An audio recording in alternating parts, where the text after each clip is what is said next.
So we have what looks to be the tracks of like a fox right over here.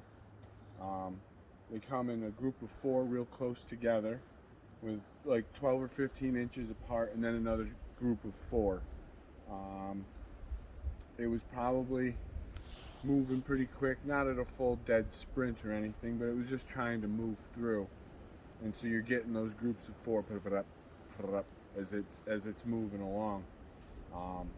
Now we know it's not a cat because a cat's footprints register. Their back foot lands where their front foot was, so you don't get groupings of tracks like that.